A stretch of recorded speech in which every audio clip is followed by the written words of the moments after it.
नमस्कार, मैं हूं चेतना शर्मा और आप देख रहे हैं NH1 न्यूज़। काफ़ी दिनों से हम लोग बर्ड फ्लू के स्प्रेड होने की खबरें जो हैं सुन रहे हैं। और अगर मैं भारत की बात करूं तो मैं आपको बता दूं कि 4 ऐसी स्टेट्स जो हैं भी सामने आई हैं जिन्हें एपिसेंटर माना जा रहा है इस बर्ड फ्लू के जो है स्प्रेड होने का। तो इन अगर स्टेट्स के मैं नाम लूँ तो मैं आपको बता दूँ कि मध्य प्रदेश, हिमाचल प्रदेश, केरला और राजस्थान, ये 4 ऐसे स्टेट्स हैं जहाँ पर ये बर्ड फ्लू जो है सबसे पीक पर चल रहा है। जम्मू कश्मीर में किस तरह से वाइल्ड लाइफ प्रोटेक्शन डिपार्टमेंट जो है किस तरह से स्टेप्स ले रहा है इस वायरस को रोकने के लिए, तो आज इसी मुद्दे पर बात करने के लिए हमारे साथ मौजूद हैं डिविजनल ऑफिसर जम्मू अनिल कुमार अत्री जी। आइए इनसे बात करते हैं। तो सर, सबसे पहले मैं आपसे ये पूछना चाहूँगी कि ये जो वायरस है किन बर्ड्स को जो है ये सबसे ज़्यादा अफेक्ट करता है? देखिए, जो नेबरिंग स्टेट के इंसिडेंट हमें सामने आए हैं, जैसे आप हिमाचल की बात कर रहे थे, हिमाचल में माइग्रेटरी बर्ड्स हैं, बार हेडेड गूज है जो उस पे इसका मीन्स जो है इन्फ्लुएंजा का सामने आया कैजुअल्टी। और हिमाचल में क्रोज़, इसमें राजस्थान में क्रोज़ की डेथ रिपोर्ट हुई है।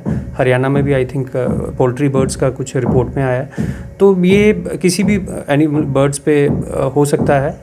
और अभी रिपोर्ट्स डिफरेंट हैं। माइग्रेटरी बर्ड्स, क्योंकि हमारे पास गिराना वेटलैंड है जो जम्मू का एक प्रोमिनेंट माइग्रेटरी बर्ड्स का डेस्टिनेशन है। सेंट्रल एशिया से काफ़ी बर्ड्स यहाँ आते हैं। अभी भी अराउंड 2000 से 3000 के आसपास बर्ड्स जो फ्लॉक यहाँ आते हैं डेली। तो इसलिए माइग्रेटरी बर्ड्स का हमारा थोड़ा सा गवर्नमेंट की तरफ से भी डायरेक्शंस पास ऑन हो गई हैं, जो फील्ड लेवल तक हमने स्टाफ को अलर्ट कर दिया है। जो 24 आवर सर्विलेंस रखा जा रहा है बर्ड्स की एक्टिविटीज़ पे।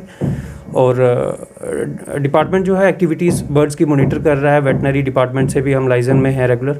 गिराना से कुछ सैंपल्स उनके ड्रॉपिंग्स के कलेक्ट किए गए हैं, जिनको जलंधर की इनकी लेबॉर्ट्री में फॉर टेस्टिंग भेजा गया है।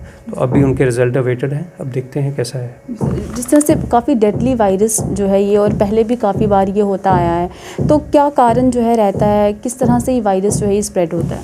देखिए, वायरस जो है मोस्टली विंटर्स में एक्टिवेट ज़्यादा हो जाते हैं। और इसका जोनेटिक इफेक्ट भी देखा जा रहा है कि ये ट्रांसमिशन ह्यूमन में भी हो सकता है इसका। तो इसलिए अलर्टनेस ज़्यादा है। हम एज ए डिपार्टमेंट पूरा प्रिपेयर्ड हैं, लाइजन कर रहे हैं डिफरेंट डिपार्टमेंट से, जो कंसर्न डिपार्टमेंट्स हैं उनसे रेगुलर टाई अप हो रहा है। और जो भी सर्विलेंसेस एक्टिविटीज़ हैं, जो प्रिपेयर्डनेस करनी है, वो रेगुलर उनको फॉलो किया जा रहा है। और डिपार्टमेंट पूरी सराउंडिंग्स में हमने इवन अपने प्रोटेक्टेड एरिया से बाहर जो एरियाज़ हैं वहाँ भी लोगों को भी अवेयर कर रहे हैं। और जहाँ कोई सिम्टोमेटिक बर्ड कहीं दिखता है, जहाँ कोई डेड बर्ड दिखता है, तो लोगों को अवेयर किया जा रहा है उसको टच ना करें, उससे दूर रहें और इमीडिएटली डिपार्टमेंट को इन्फॉर्म करें, ताकि उसका हम सैंपल कलेक्ट करके सेफ डिस्पोजल कर सकें। सर, अगर ख़ासतौर पर हम जम्मू कश्मीर की बात करें तो क्या अभी तक, जिस तरह से हमने सुना कि कुछ दिन पहले जो है यहाँ से भी बर्ड्स के जो सैंपल्स जो हैं वो टेस्टिंग के लिए भेजे गए, तो क्या यहाँ पर भी बर्ड्स जो हैं इन्फेक्टेड पाए गए हैं? और ह्यूमंस की अगर हम बात करें तो क्या इस तरह के कोई केसेस सामने आए हैं? नहीं, अभी तक ऐसा कोई केस नहीं है हमारे पास। हाँ, सैंपल्स कुछ ड्रॉपिंग्स के, जो क्योंकि माइग्रेटरी बर्ड्स आते हैं गिराना में, तो वहाँ से सैंपल कलेक्ट किए गए हैं। और भी वेटनरी डिपार्टमेंट सैंपल्स कलेक्ट कर रहे हैं जहाँ जहाँ भी माइग्रेटरी बर्ड्स का आना जाना रहता है। और बाकी ऐसा अभी तक कोई रिपोर्ट नहीं है जो पॉजिटिव होने की। सर, लोगों को किस तरह से सावधानी बरतने की ज़रूरत है? क्योंकि जिस तरह से हमने मांडा ज़ू में भी देखा, वहाँ पर भी जो है लगाए गए हैं बोर्ड्स की, जो है एवियन इन्फ्लुएंजा वायरस की लिए जो है वहाँ पे आप पाथ जो है वो ब्लॉक किया गया है।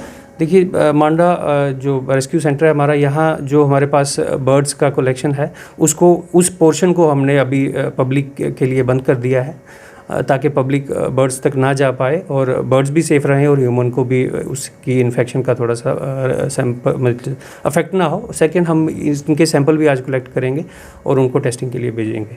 जी सर, जिस तरह से ये वायरस जो है ये पहले से जो है बर्ड्स को होता आया है, लेकिन जिस तरह से अभी जो है कोरोना वायरस भी चल रहा है, तो क्या किसी तरह की म्यूटेशंस पाई गई हैं या कोरोना का किसी तरह का कोई स्ट्रेन जो है वो इस वायरस में पाया गया है? अब भी ऐसा चीज़ का मुझे नॉलेज भी नहीं है और कोई स्टडी ऐसा सामने भी नहीं आया अभी, जस्ट क्योंकि रिसेंट ही ये 2-3 दिन पहले का इंसिडेंट है जो हिमाचल का है।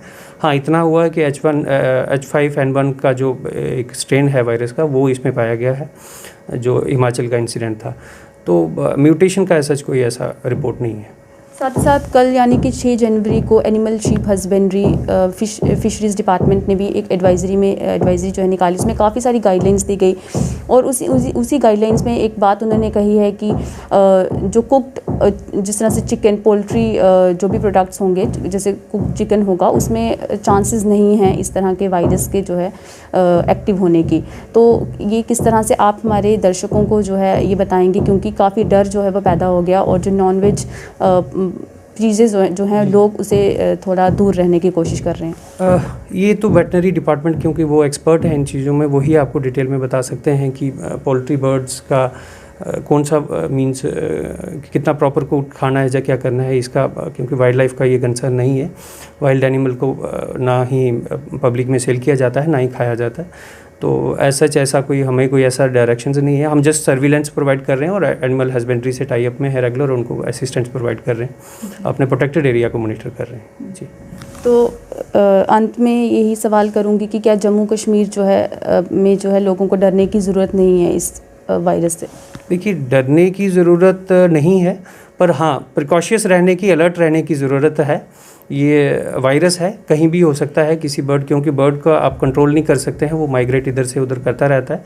तो यहाँ भी कोई केस हो सकता है, डिपार्टमेंट उस पर काम कर रहे हैं, सैंपल्स कलेक्ट कर रहे हैं, पर एक अलर्टनेस रहने की ज़रूरत है कि कहीं भी कोई बर्ड ऐसा कोई सिम्टोमेटिक दिखता है, बीमार दिखता है, जहाँ डेड दिखता है, तो उसको हाथ ना लगाएं, उसके पास ना जाएं और डिपार्टमेंट को इमीडिएटली इन्फॉर्म करें। बहुत बहुत शुक्रिया हमसे बात करने के लिए। तो आपने सुना कि किस तरह से इन्होंने गाइड किया कि किस तरह से प्रिकॉशनरी मेजर्स जो हैं वो लेने चाहिए, क्योंकि वायरस है, किसी को भी स्प्रेड हो सकता है। तो प्रिकॉशनरी मेजर्स लीजिए और सेफ रहिए। इसी तरह के अपडेट्स लेकर हम फिर लौटेंगे। तब तक के लिए मुझे और मेरी कैमरा पर्सन नेहरानी को दीजिए इजाज़त। देखते रहिए NH1 न्यूज़।